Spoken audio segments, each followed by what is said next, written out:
and thank you for joining us for CXCI for School IT Departments. We are really excited to have you all here. We have some great IT experts from school districts across the country. Before I hand it off to Melissa from K12 Insight, who will be moderating the conversation today, I just want to run through a couple housekeeping items.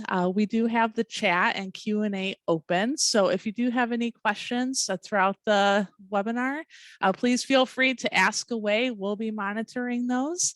And we'll also have about 10 minutes or so at the end for additional questions. So now I will hand it over to Melissa.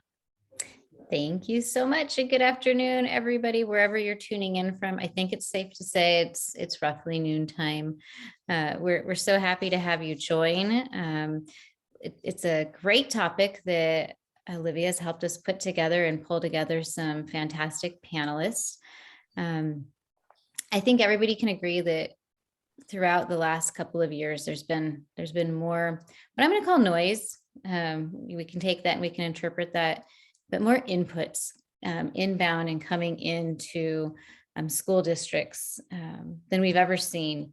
And our IT department, I think, has kind of elevated to some of the highest levels that are the tip of the spear on many of these different communication points.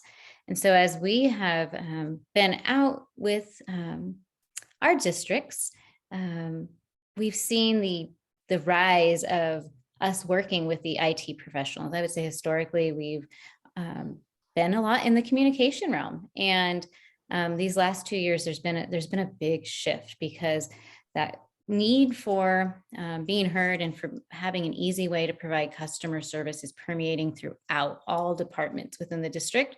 And the department that kind of sits on the access point of all of those and brings everything together are our IT professionals. And so we have two wonderful ones today that I've had the opportunity to work with. And we will be talking with them in just a minute.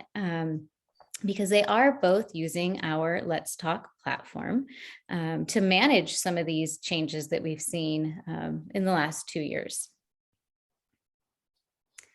So for anybody who hasn't seen or been aware of Let's Talk in previous webinars or presentations, it really is a communication tool designed to round all of those different inbound entry points together with the overall goal of providing really great customer service and freeing up time for staff. So this goes back to who do you think of when you think of efficient ways to route customer inquiries, whether it's for questions, problems, or service needed. Definitely the IT department comes top of mind. Quick little visual on this one. Not only do we have that mechanism to capture all of the communication coming in through text, phones, chatbot, email. The nice thing is once it's all there, we have the data in one place. Data's power, right? It gives us real-time actionable data where we can make some decisions about what we're seeing come in. And also help us filter, back to that word I used earlier, noise, help us filter those voices and determine if the noise we're hearing, is that just the loudest voice or is that the global voice? And this has been something where I think there's been a lot of division lately across the nation on terms of opinions. And if we're going to multiple different systems to try and mine those opinions and those inputs, it's really hard and it takes a lot of time for staff to put that all together into a cohesive data point. With something like a Let's Talk, we could just produce it for you, assuming that we have the setup to capture all that in place. We'll be talking a little bit about some of those setups in just a minute. As we kind kind of pivot, because the exciting piece is not me. The exciting piece is the day-to-day, like who is actually using this tool and how are they using it? And I saw the attendee list ahead of the webinar, and I saw that there's very similar roles on the line, which tells me people are eager to hear from IT professional to IT professional. What are you doing and how are you doing it? In education, we never want to reinvent the wheel. We want to learn from others and take it and run with it and use those solutions to solve similar problems that we may be having.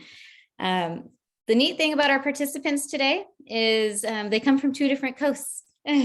So as we think about what's happening in your neck of the woods, I think you'll find that you'll land in probably one or the other camp and really resonate with one of the participants, because we do have California and we have Florida.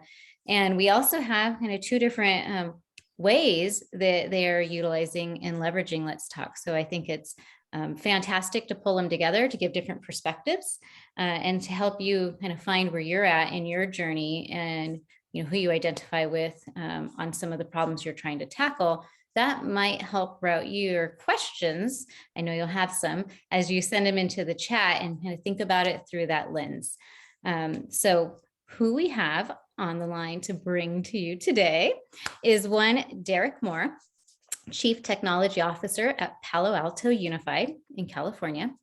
And we also have Jeannie Fox, who is our IT System Support Analyst at Alachua County in Florida. So I am going to turn it over to Derek to give a kind of an introduction, about his journey and a little bit of history on how he came to be with Let's Talk and why we ended up asking him to present today.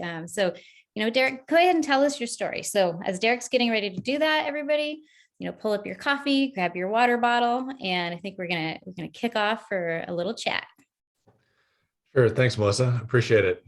We've been on the journey with Let's Talk for about 4 or 5 years now. I think it's we started very traditional, meaning we had a desire from our board to kind of quantify metrics around community input. As we're, for those who don't know, Palo Alto, we are right across the street from Stanford University in a very affluent neighborhood, and no shortage of opinions and no shortage of people wanting to share their opinion. And that comes across in many different ways. It's largely, I think the higher up the organization you go, the more complaint type things you end up hearing. There was a large sentiment from our board that people were unhappy with us as an organization, because those are the things that were bubbling to the top. And, I think the original request, as we started talking about it, was around a complaint system. And, I think that, from my role as Chief Technology Officer in our organization, that has also encompassed communication, because we don't have a communications division. So, between, it's kind of a shared responsibility, and, I have a decent chunk of that. So rather than looking at this of, how are we going to create a complaint system where the only thing we get are issues and angry people, we started looking a little more broader of, can we capture community feedback in a different way that is not necessarily so negative? Because our belief internally as a staff is that we believe most people are happy with our school system and the work that we're doing. Yet those weren't the conversations that were bubbling to the top. So in trying to address a complaint system, we landed on a bigger communication system and, figuring out how to quantify that. So it was largely started public. Then COVID hit all of us just about 2 years now. I think we're almost anniversary there. That meant a different thing of, looking at the volume of who are we supporting as a technology department, and how do we as a technology department support student learning at home, which was very different. And the avenue that our team had normally supported, student learning, was the adult conversation was between the technician and the teacher in support of the student. Well, that teacher conduit didn't exist when we were all at home. That conduit to support the student was largely through the parent. And, being the parent piece that, they weren't into the internal help desk, they didn't have those same connection points. So largely our technology support happened through Let's Talk, which was our public facing communication, like feedback platform, which meant for much of the pandemic, our technicians were managing situations and dialogues in two systems, one in Let's Talk for parents in public situations. And then we had our internal help desk as well for internal situations that staff members and teachers submitted. So 1 year into that, we decided 2 was too many, and let's unify them and get to a place where we have a single request type system for internal and external. And that also meant merging our kind of IT systems and our non-IT systems with Let's Talk into one and combining them together. So that's where we are, and that's where we've been since the start of August, of kind of a common unified platform for all of our request type situations. And that's where we're at today. Oh, thank you for that. And I agree. Anytime we have a swivel chair where we have from one system to the next system to the next system, it definitely becomes a issue of system fatigue. So it sounds like this started as a complaint system. Nobody wants a complaint system, evolved into a communication system where you could actually showcase that you were providing good service, and then has evolved into, if I could call it, a ticketing system that has been unified all in one with all the proper routing, so that everybody knows that any kind of inquiry that's happening is coming in through Let's Talk, and they don't have to worry about how to navigate the district. They don't have to worry about how to navigate the website. They don't need to know somebody in your department to get help. They'll just get routed to the right, whether it's a technician or maybe even somebody in the district office. Right. We started with our administrative team with the external facing pieces. So it was all directors and all district office people. And, that was the other thing we're trying to solve too, is we had at one point over 300 shared community mailboxes, email boxes, addresses, things that were generic and very specific for different reasons. And that created a giant problem for us of one, how do you know who those, like what email address to send it to? And then it was also the human transition problem of, okay, so, one person was manning a shared mailbox. Now that person has moved on and changed roles or left the organization. And, with no communication around who's managing that mailbox now, it became kind of a black hole, which doesn't really work for, trying to stay on top of communications and make sure people are getting answers they need. So it solved that problem for us too, of, eliminating shared mailboxes and the associated problems. Derek, I don't think I knew that about Palo Alto, and I knew that there was shared inboxes, but I didn't know that number. So I might hang on to that number, because that's a pretty big number. So I'm glad to hear that we were able to help there. And as you've been talking and sharing your story, I've seen Jeannie kind of nodding along on some of the points. So I think, as I mentioned earlier, there's gonna be some parallels, but there's also going to be some differences. So I want to give Jeannie a chance to join in and give a bit of her history and journey with Alachua, and kind of the evolution and twists and turns it's taken with their rollout as well. Thank you, Melissa. Yeah, the word black hole is going to come up in just a minute while I'm talking. So we're newer to it than Palo Alto. We started up in August, September of last year. We had looked at Let's Talk a few years ago, prior to last year. Our IT director was looking for a way to manage our help desk, to not shut the phone lines down, but quiet them down. He wanted to provide a place for people to ask a question and have artificial intelligence answer the question, and then hopefully satisfy the question and let the person go on their way. But budget concerns and, we don't really drive those kinds of decisions strictly from IT. So we never really pursued it, but we liked it. We liked the concept of it. We looked at it in other counties in Florida. And the thing that stood out to me was one of the counties, or probably all of them now, have this, we want to hear something happy from you, positive feedback, please hear. And so I kind of dreamt that this would not be the negative conduit, but also a positive one. Now, fast forward to last year and right around the big COVID thing. I work in single sign-on. I support single sign-on for a district, for a medium-sized district, 35,000 students. And before COVID, people didn't even care about single sign-on. But the day everybody went home, all of a sudden, everybody had to have it. And that caused that same issue where people were on the outside, but they didn't know how to get in touch with us. They didn't know how to change their passwords. They didn't know anything about their passwords, especially the parents. And around the same time, we had an incoming superintendent. Superintendent's big on data and hates email. And my first meeting with her, I said, how can I help you? What can we make better? And she said, I hate email. Our office, we have 3 mailboxes and they each get 300 emails a day from the outside. It's unmanageable. We spend all our time just answering email. And part of that is the emails aren't really relevant to what they do. So they have to track down the answers, ask questions to get back to these people.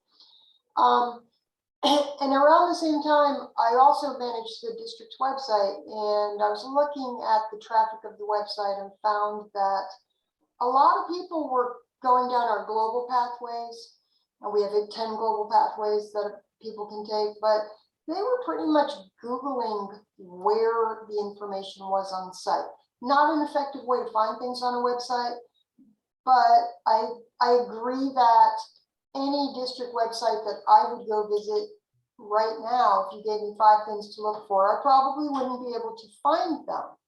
And so that goes right along with, if I can't find the person to answer the question, and I'm not knowing where to look, what they were doing was just finding the fastest email they could get to, which was the superintendent's office. So it made sense that all the questions were landing there, but that really is a black hole. 3 people cannot answer 1,500 emails a day. And even if they were answering them, they wouldn't really be the right person to answer the question. So that communication is siloed. It's separate. If her secretary is answering an email, that secretary is the only person that knows what the conversation was. With Let's Talk, everybody can see. Everybody can see the conversations. Everybody can see the threads. And we've quickly realized that if we go this way with a platform like Let's Talk, we're going to transfer all that traffic to a place where it's more delegated, more targeted. And there's data with that. You can see what kind of questions are being asked and things like that. So we are very quickly engaged with K12 Insights and got it going. And it wasn't as organized. Derek's very calm and very organized, and I can tell that they very much planned their rollout, where ours was a little bit more frantic, where we were like, okay, get it out before school starts. And we were really pushing to do that because with COVID and a new superintendent and other things that were going on, we didn't really have a positive public grade either. The public, they were kind of like beating on the doors going, is anybody listening to us? We feel like you don't care, those kind of sentiments. So we really wanted to put something in place to let them know that we are listening, we care about their families, we care about education, and we're going to respond. So that's how we got into it, and it's been a great decision for us. Thank you for that summary, Jeannie. And I do want to point out that Alachua and Palo Alto onboarded at different times of the world. And so that is one of the things that is a benefit of Let's Talk. It is a lightweight setup, simplified by design. I saw you nod along there.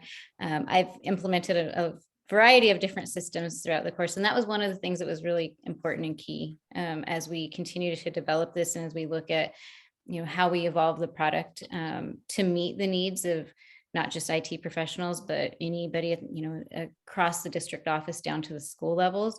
If we overcomplicate the setup, then that creates a barrier. We can't put up something quickly because the voice of the community, it moves quickly, and we need a tool that's able to respond to that. I wanted to pull out a little piece of what you said with the public going to the website and searching and not being able to find what they're looking for. And we see this a lot. When we go in, we've seen thousands of websites at this point. A website may often have the information there, but maybe as an outsider, a family or community member, they just don't know how to go and navigate. And especially from, they may have, depending on what their family situation looks like, students in different schools, students even in different districts with blended families and what have you.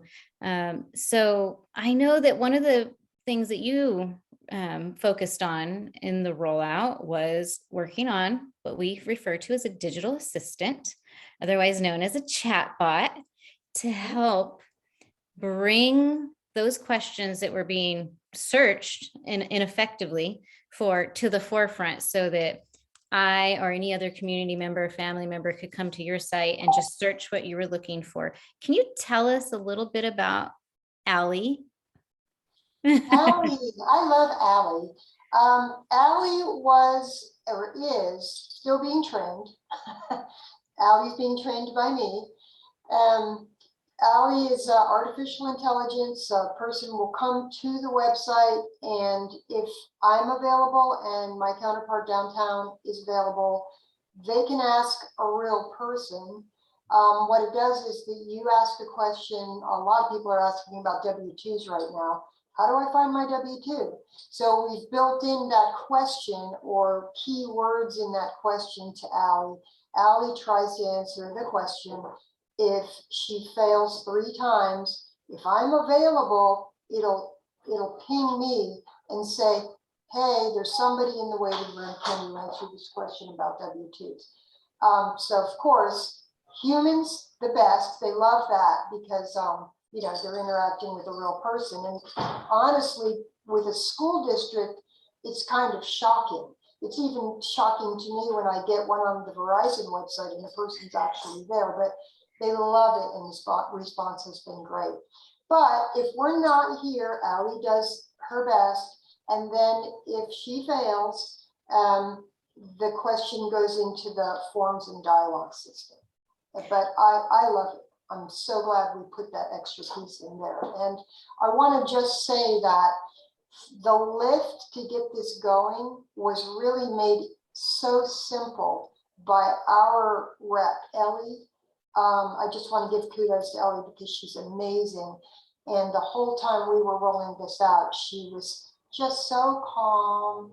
And she said, don't worry, it'll be okay. And I just kept playing her words over and over in my mind because it is stressful to put something like this out so quickly, but we did it.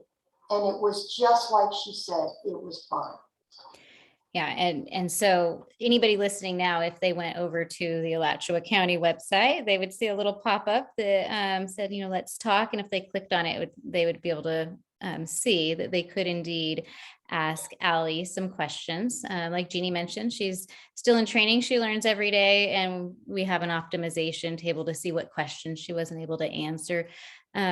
So that really helped you with one of the problems you were able to see monitoring the web traffic, make sure that people weren't frustrated.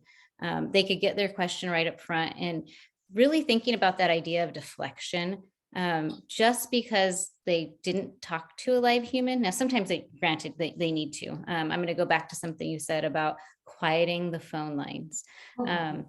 A human interaction isn't always what's needed. Sometimes it's just, I need an answer and I need it fast. And if it can be surfaced to me at 24/7, any time of the day, that is great customer service, because you've thought of it ahead of time that I was going to need that and look for it. So we've kind of started to refer to this as more of a modernized call center. A call center doesn't always need to be ringing. It just means that there's a place that people can go to get their answers quickly with really great customer service. So I didn't want us to leave Allie out of the picture, since you had rolled her out and fondly named her. We are making sure that we're really catering to the K-12 market and seeing across the nation what are the most commonly asked questions. So I was thrilled to hear that our Ellie, not to be confused with Allie, was able to help craft that for you in something that was easily manageable, because we have already rounded up and put together the essential questions that need to go into a chatbot like tool that we've already collected a lot of data that across the board, whether you're in Florida or California, these are being asked, and this will help not only get those questions answered quickly, but then that also means if they're being answered on their own any time of the day, then your staff has a little bit more time for some of the other things that have kind of come up and are on their plates. And so with that, I'm going to pivot back over to Derek, because Derek, you talked about the two systems being too many, and really thinking about how to bring in Let's Talk, as the ticket system. But that means that it's really impacting like your IT staff, and think about how we can position that, because we know change is hard. In any department, in any business, in any household, change is hard. So as you're rolling that out and working with your team, how are you doing that where you can position that we're moving to the system, and this is the why, not for the community. It's easy. Hey, we're listening to you. We've turned this on. You can come and you can ask our chatbot questions, or you can send us things and we can answer. And of course, they love it. I just saw a couple of news briefs today on a few districts that put it out, and it's great. Families love to see that. How did you message that, and how are you managing that with internal staff? Yeah, good question. I'm going to take a step back and play on something Jeannie said for a minute. Okay. With Ellie, we have the same customer service rep. I think to me, that's one of been the great things about this experience is have the full service mentality that, we're not just buying a product. Like, this really is a service, and, it really is fully supported by, the entire K12 Insight team.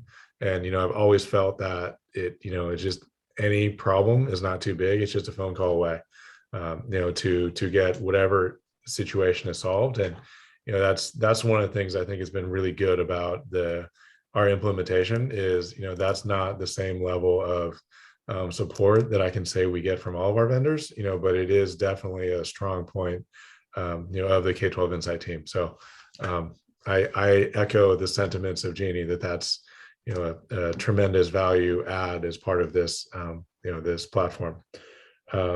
But rolling that into kind of what does that look like with the transition for our own rollout, we absolutely needed help. Like, we needed all kinds of support, because, change is hard. And, we were moving, from a system, from an IT centric system that was designed absolutely for IT, we've had for a number of years. It was on premise, and, something we had to support and figure out and kind of manage. And, I think the time had come that that era of supporting your own systems from an IT perspective has kind of moved on, and it's looking for different types of SaaS products to offload some of the support burden with the platform, so we can really focus on the issues that are coming through the platform that, only we can solve as a staff. Like, let's forget about the other parts of operational or infrastructure management for our own systems. So, I think, it just, Let's Talk is not an IT centric platform. And, it really is about the customer experience and other pieces of that. It's evolved into an IT platform. And, I think it's just that managing through some of those changes with our own team of understanding the bigger picture of, this is not IT support. We are support for our school district, and it's bigger than us. It's bigger than us as a department. And for me, I think one of the biggest things that's been beneficial or kind of has calmed down some of the transition pieces is, a closer connection with non-IT support folks. Because as we all know, as incidents come in, oftentimes they don't come into the right spot. That's that, you get asked questions, like for instance, facilities questions. Well, how do you move it over to the facility system? Well, because we've dealt with that, our first introduction with Let's Talk was as our district function. Well, we have a facilities section, so it's really easy for our team to kick facilities requests over to the facilities department now. As simple as changing an interest area. And, it's not, how do you, okay, so let's take it out of the IT system and move it over to the facility system. It's the same system, just flip the interest area and it goes to the right person. And then the facility side can manage it on the facility side, and, whatever their routing is, my team has less interest in knowing how that works and just wants to get it over to facilities. And vice versa. If some things come in elsewhere, communication one, website one, let's see what else, curriculum. Maybe it's not necessarily a curriculum issue, but came in that way, it can be routed to the appropriate person on our team, or kicked back the other way. So, I think that the interaction and closing the support gap of how are we supporting instruction as an organization, and not just an IT organization, but our overall district organization, kind of is a big part of the why of the change. And, making sure people understood that as we move through it is, it was kind of how we managed some of the change around it. Understanding the why is key, and calling out some of those points. But, we know it doesn't happen overnight. And the metrics, I think, is probably another area that is a tie-in to be able to show and combine, okay, this is the why. Now let's take a look at what the data is telling us behind that. Yeah. So, I think the dashboards are a big thing for us. And, I think when we started on our public side, we were doing board reports every other month on it of, what do our metrics look like? And, it was printing out of the Let's Talk system of, what does our dashboard look like? And, we very quickly saw that, our response time was under 2 days for, across all requests, and which I think is reasonable. And our positive to negative score rating was 10-1. So, and just 10 being positive, 1 negative. So, I think that kind of helped change the conversation around, hey, it's not everybody's mad at us. Maybe 10% of people are mad at us, but 90% of people are fairly satisfied with the types of answers they're getting. And it really gave us that conversation, or that opportunity to kind of calibrate around that 10% of why are people rating us negative. And sometimes there's things that people are rating us negative and there's nothing we can do about it, and we'll just have to accept that. But other times it's because maybe we need to talk through our process, and maybe we need to make some changes around that. So that's kind of been a little bit around improving ourselves as a system, and how are we responding. And that makes a lot of sense, and it kind of cleared some of the noise, changed the perception. The 10% apparently were the ones that were going to the board meetings, and now you had data to support that, not just I feel we're giving this good service. I want to pivot back over to Jeannie. She said something that, as you were talking, Derek, I just kind of caught up with it.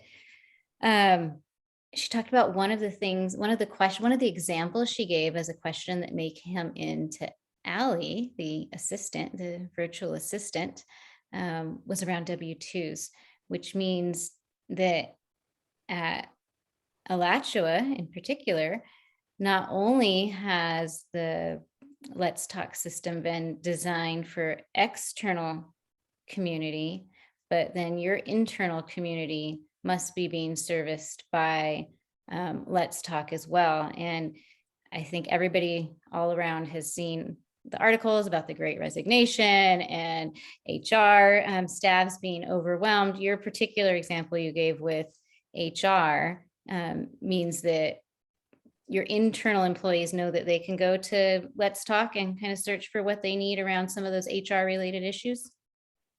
I think quite a bit of the dialogues are from people that work for us or had worked for us.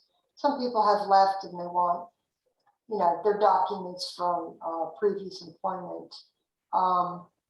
But these staff are using it, and there are quite a few anonymous entries, which always are a little odd to me.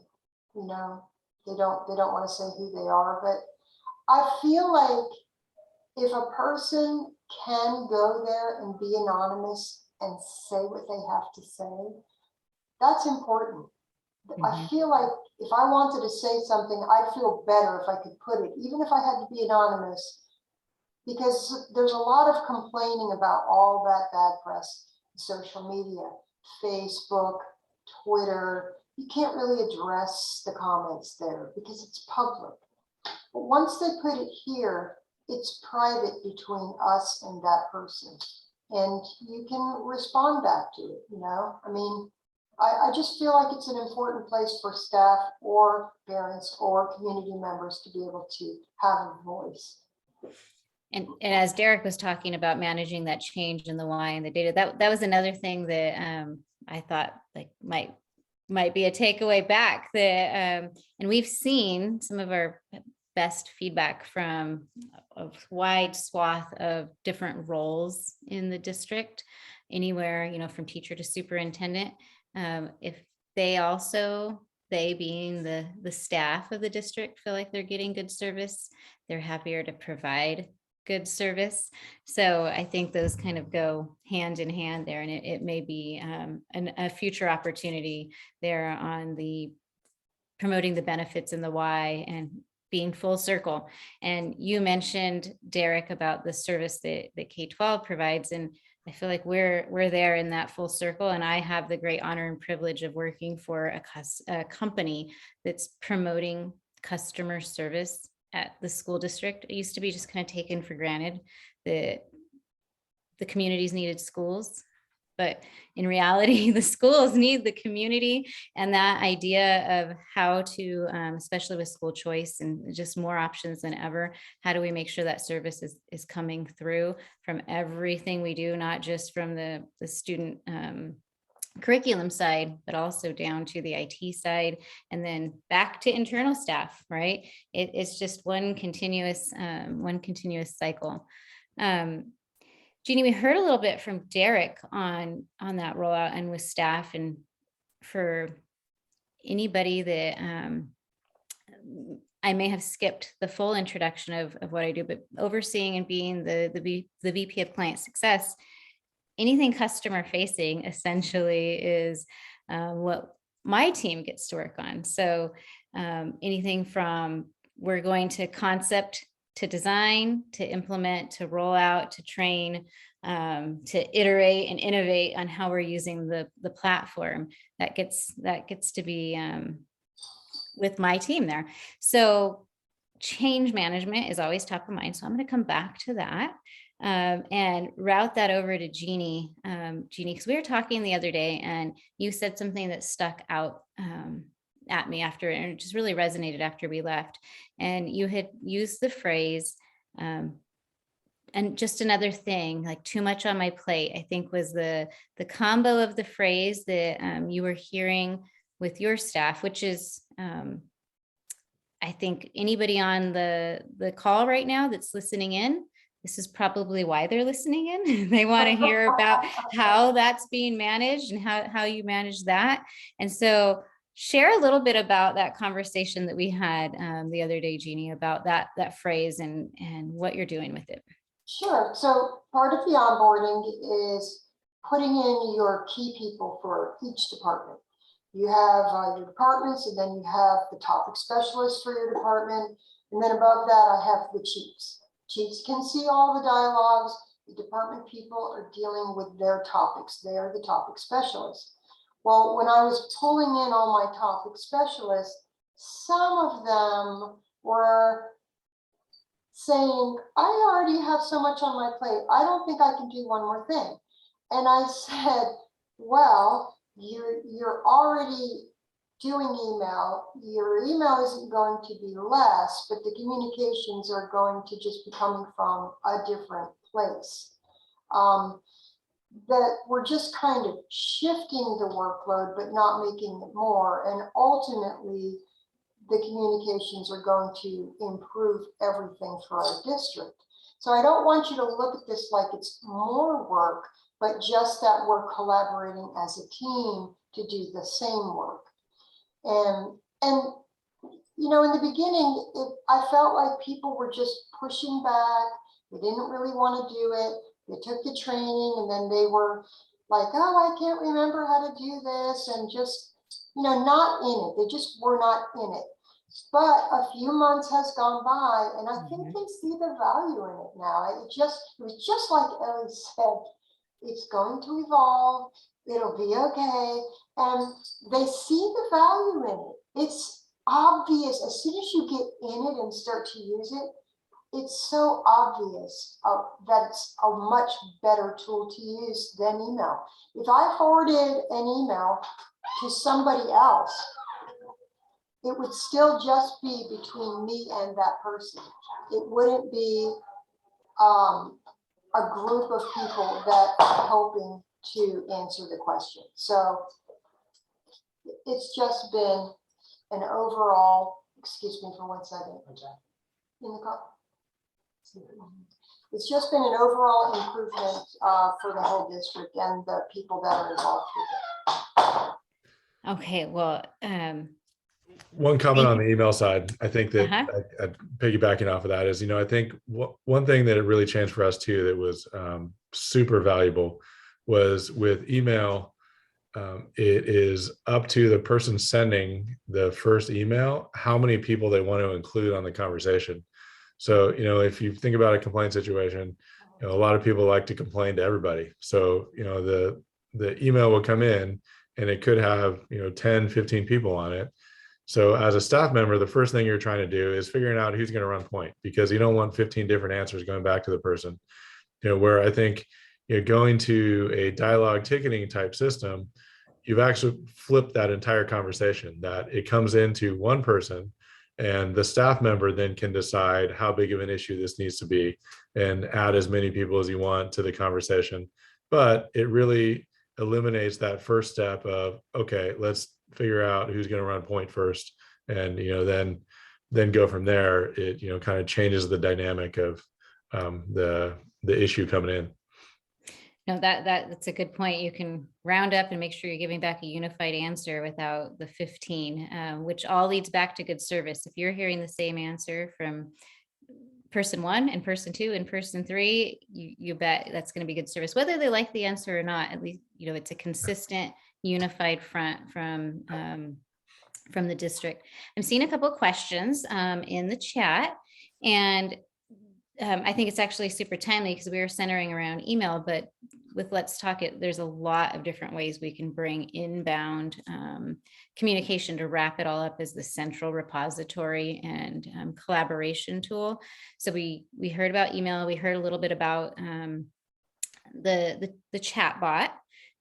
We have phones and texting, and we can link to social media, and we have a knowledge base now. And I mean, we're just evolving for a lot of the deflection items too, with that self-service and deflection just being, we need an answer now. So the question in the chat is kind of like thinking about that picture, and you may have already put some energy and thought behind this, or this may be one that's in the planning stages. But where do you see Let's Talk taking the districts and taking your district in the future? If you have like a good idea around that, either of you can chime in on kind of some of the next steps and where you think it's going to go. Because we've heard a little bit about where you've been.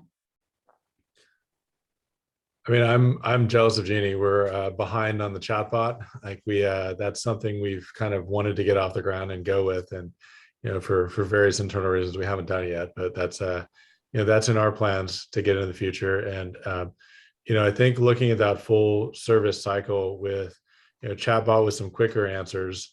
We're also excited about the knowledge base piece and moving some of our staff intranet type things into a knowledge base that is more searchable. And kind of we're, never seem to get out of the discussion around content organization. And everybody obviously has different ideas of, how things should be structured and organized. But then we look at our data and most people search for anything anyway. So, if we're going into a knowledge base and starting with search as our primary kind of entry point and really focused on that, the knowledge base concept really lands us, where we want to go.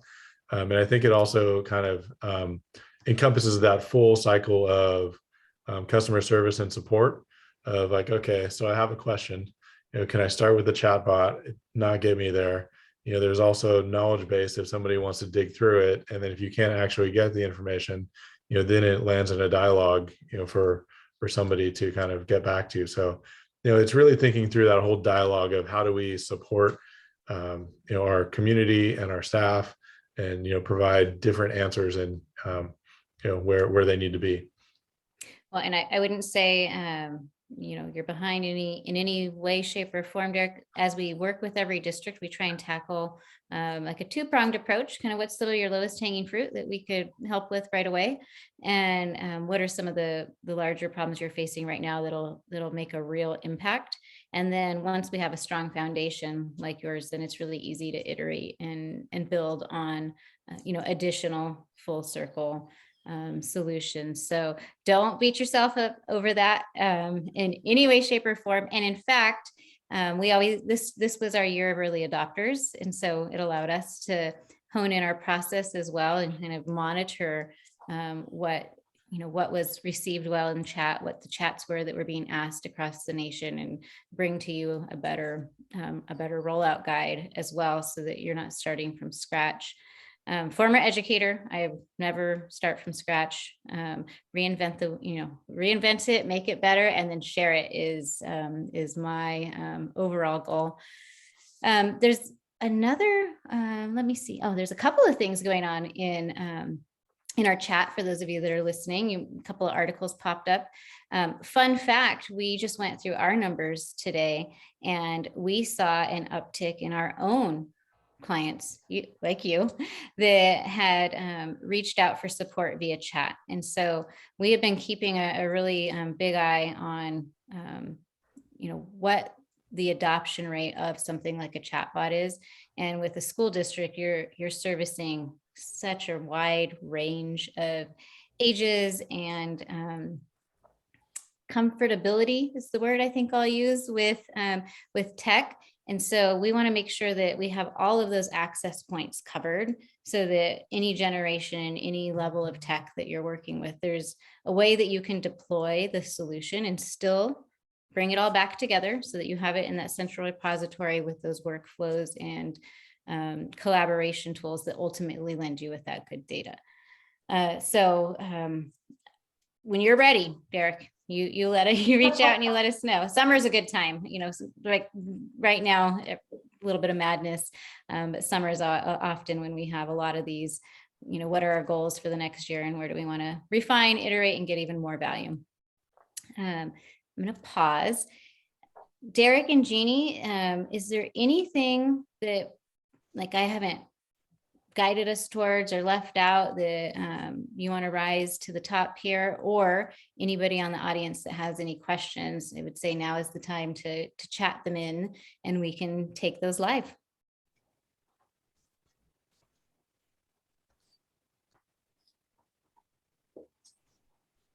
I want to just go back to one thing we were talking about within the dialogue itself. I had somebody walk in here and it just blew my train of thought. The dialogue itself, because all the team members are there, they can have an internal conversation about the dialogue. And I don't know whether I made that clear, but the team members, the topic specialists, can have this internal dialogue and kind of toss the idea around like, are you the guy that answers this question? What do you know about this? And then reply to the customer separately. And all of this is happening behind the scenes. The customer doesn't know. And Derek said something about, well, the last resort is to put the form in. It used to be that the last resort was to either give up or call. And calling the main school board number, the switchboard, was how we used to be set up. And that's a black hole all by itself. So I just want to say that the next thing I want to do is probably try to put this at my schools. Right now it's only at the district level, and I have the tab is at the school level, but it's geared to only ask questions to the district. And I want to figure out a way to expand it so that at every school they can ask a question directly to the school, and just kind of they can have all their own conversations like that. That's our next step with it. And it sounds like you're right in line with the slow and controlled rollout there. Then, Jeannie, we find introducing it over at the schools, parents get used to it. It builds confidence that their questions being asked. And oftentimes they start at that school level, but somebody at the school level doesn't actually have the answer. So they're now given a vehicle for that. And so good introduction, I would say, and you have a good foundation then to build and see where the schools themselves could use some additional routing and workflows. And then we can tackle that on a customized basis and see, what makes sense. Oftentimes, elementary schools aren't having the same needs as the high schools, and so we can tailor that. Yeah. Oh, and also we need to expand our translator, because now when Ellie did that too, amazing, she did it in like 2 days. But we only got the Spanish part done because I only have a Spanish translator here. But we are a university town, so we have a lot of different languages that we need to help with. And the platform has it, we just don't have the staff to get it set up yet and to translate all those landing pages and everything. But I wanted to point out that it does have that translation feature in it, which is amazing. People really appreciate that. And that really helps with, with the access, especially, with Derek's example of suddenly you have to manage tech on behalf of your child, and English isn't your primary language. That's fine. Type it in whatever language is, and the technician that will get it on the other end will get the translation. So removing those barriers for entry, I think are another, why that you can promote as you're talking with your staff too, Derek. We've come up with a couple others. That wasn't even our intent today, but just through talking, I love bringing people together that are solving similar problems and hearing what they're doing. That's how I get a lot of the best ideas. I'm hoping that's what we were able to do for this audience as well. I'm sure that somewhere in your stories, they heard something that resonated with what they're dealing with, because these are common issues across the board. And as leading IT professionals, really thinking through how to solve those, we appreciate you. I will come back to our internal team, and Olivia, I think if you don't have any other questions in the dialogues, nope, we do not. Then I want to make sure I thank all of you for spending some time with us today. I love that, Jeannie, you're at work, and we saw that right in the middle of it, work doesn't stop and the questions are coming in, and you pivoted on that beautifully. So this is, unscripted talk. It's real talk on how, real people are solving problems. And I thank you for both coming live from your offices and taking the time to help others think through some of the solutions that they're putting in place. If anybody on the audience does have any further questions or wants to talk. My information is up on screen. I see that somebody has just populated it into our chat as well, that you can reach out, and we'll be happy to talk through and see if this solution makes sense for you or a portion of it. And again, I can't thank you enough for spending, nearly an hour with us. Time is precious, and I appreciate you both. Thank you. My pleasure.